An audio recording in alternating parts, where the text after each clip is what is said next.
একটা সেকেন্ড অর্ডারের square matrix দেওয়া আছে এবং তোমাকে এ এবং এ ইনভার্স বার করতে হবে। তারপর বলা হয়েছে যে এদের মধ্যে কোন ইকুয়েশনটাকে এ দুটোই স্যাটিসফাই করে।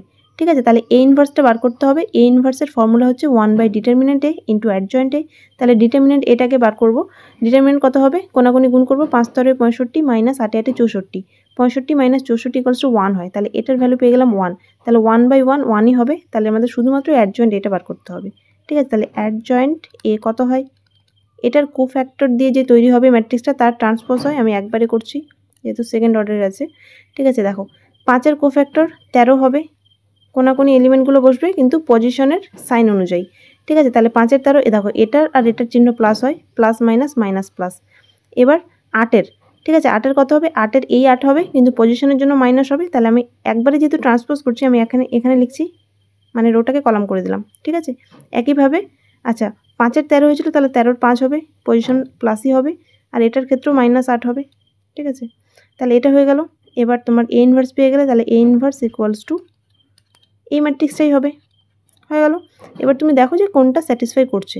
আচ্ছা তোমাকে এ স্কোয়ারটা বার করতে হবে, যেহেতু ইকুয়েশনগুলোতে এক্স স্কোয়ার আছে। তাহলে এ স্কোয়ারটা একটু বার করে নিই।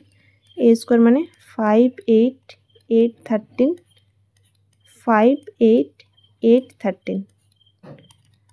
দেখো এটা ইন্টু রো ইন্টু কলাম করব। তাহলে 5-এ 5-এ 25 প্লাস 8-এ 8-এ 64। ঠিক আছে, 25 প্লাস 64 কত হয়, 60 আর 20 80, 85 89। এবার এটার সাথে এটা গুণ, 5 8-এ 40 প্লাস 8 13 104, তাহলে 144 হবে এটা। এবার এটার সাথে এটা গুণ, আচ্ছা সেম এলিমেন্টই তো আছে, 5 8-এ 40 8 13 104, তাহলে এটাও হবে 144। আর এটার সাথে এটা 8 8-এ 64, 64 যোগ 169 64, 9 4-এ 13 3 হাতের 1, 6 6 12, আগে 13 3 হাতের 1 233, এটা পেলাম। ঠিক আছে, এবার আমরা চেক করব।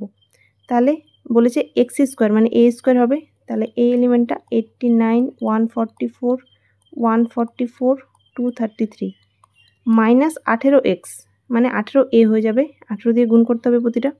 ঠিক আছে, 5 18 90 হয়, 18 8-এ 18 8 8-এর 64 4 হাতের 6 8 1 8 8 6 14 144 হবে। আবার 18 8-এ 144ই হবে। আর 18 13, 18কে 13 দিয়ে গুণ করলে হবে 234, এটা হয়ে গেল। এটা প্লাস আই আছে 1001, তাহলে এটা স্যাটিসফাই। আমরা দেখব যে এটার ক্যালকুলেশন করে এদিকে 0 আছে মানে তোমাকে 0 0 0 0 আনতে হবে। ঠিক আছে, এবার দেখো 90, আচ্ছা 89 থেকে -90 মানে -1 আর +1-এ 0 হয়, প্রথম এলিমেন্টটা 0 পেলাম। 144 থেকে 144 বাদ দিলে 0 হয়, 144 144 0 হয়, এবং 234 থেকে 1 বাদ দিলে -233 হবে এবং +0। ঠিক আছে, মানে +233 আর -233 0 হবে, তাহলে এটাই স্যাটিসফাই করছে। তাহলে অপশন এটাই হবে অ্যান্সার।